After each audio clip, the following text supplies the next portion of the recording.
9, 8, 7, 6, 5, 4, 3, 2, 1. Ignition. Engine full power and liftoff. Go SpaceX, go Falcon, go RR-1.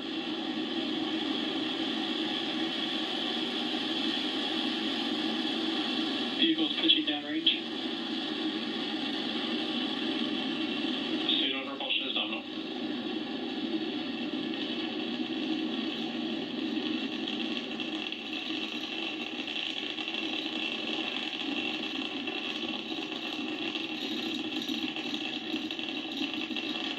Falcon 9 has successfully lifted off from Space Launch Complex 40 at Cape Canaveral Space Force Station. During ascent, we tilt or gimbal the engines, and that turns the rocket horizontally in a maneuver known as a gravity turn. We're still going up, but now we're also heading horizontally away from the launch pad. Moments ago, we throttled Power and telemetry nominal. Good call out there.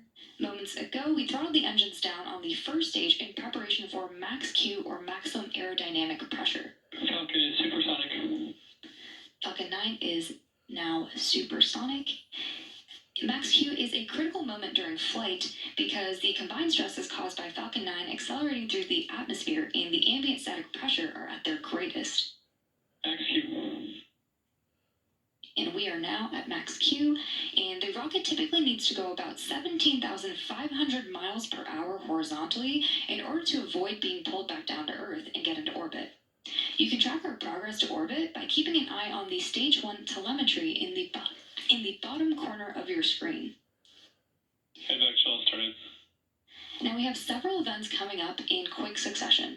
Main engine cutoff, or MECO, stage separation, second engine start 1, or SES1, and fairing separation.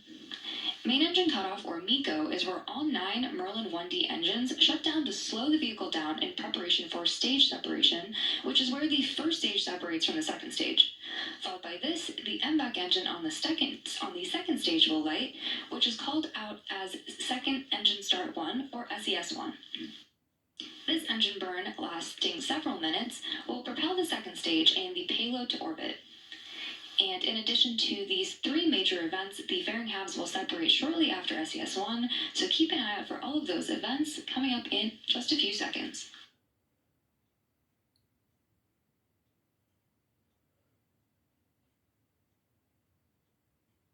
Main engine cutoff. Stage separation confirmed.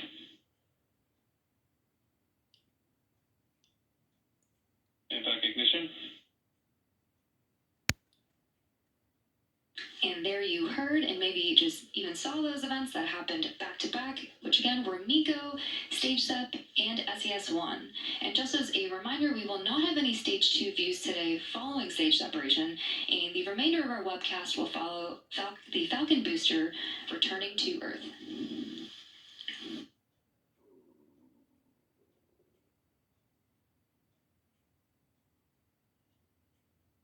Next up will be fairing separation, about 10 seconds.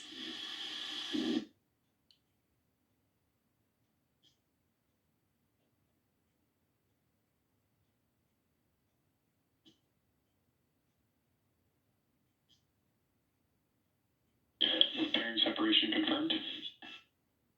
Good call out there for confirmation of fairing separation. And as I mentioned earlier, we will be attempting to retrieve these fairing halves again today using our recovery vessel Doug once they fall back to Earth.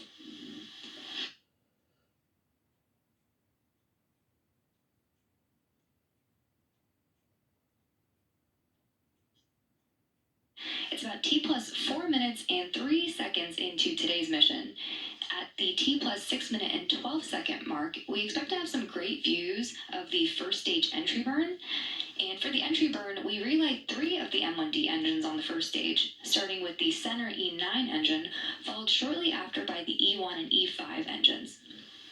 This helps slow down the vehicle as it passes back into Earth's denser lower atmosphere. We need to slow it down to reduce re-entry forces, which ultimately helps us recover and reuse the first stage.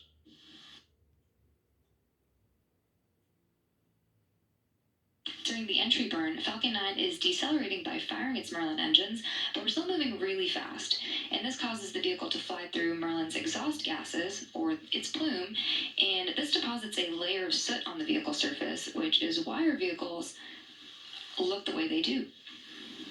That soot comes from the carbon-based fuel that Falcon 9 uses.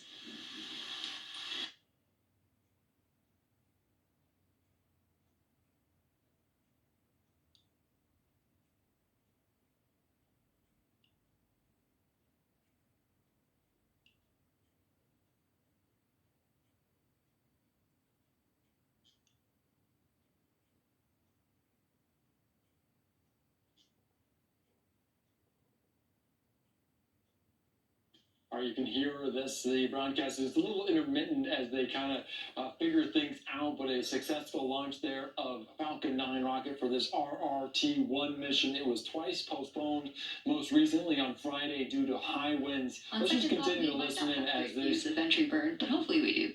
They continue to dive into some of these control room conversations. Enables more investment in critical scientific research. The Falcon 9 first stage that is supporting today's mission is flying for its 4th time. And while this booster is on its 4th trip to and from space, we're working towards qualifying our fleet of Falcon boosters and fairings to support 40 missions each. Stage 1 entry burn startup. Stage 1 FTS is saved. And there you can see the entry bird. I'm glad we had a great view.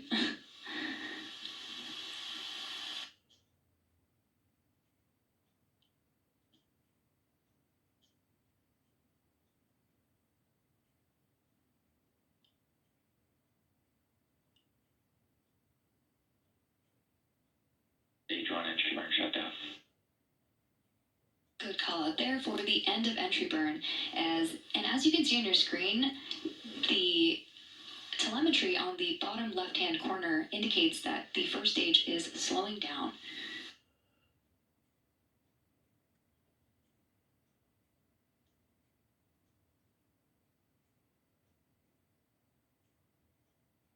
Next up, in about a minute, we will have the landing burn. The Merlin engines on the Falcon first stage are optimized for sea level, and these achieve about 190,000 pounds of thrust during ascent and entry.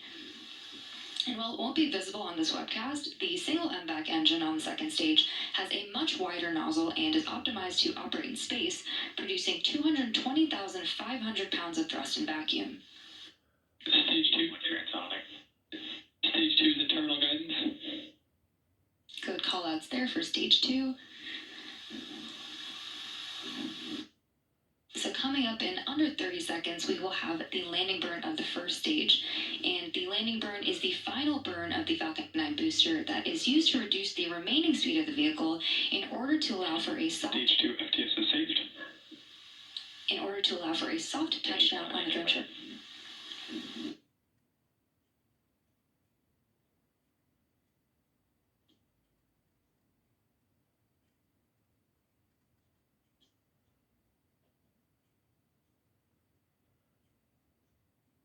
Shutdown. Stage 1 landing light deploy. Great view of our drone ship. Park orbit insertion. And there you saw and heard Stage 1 landing confirmed. and saw the successful landing of our Falcon 9 rocket.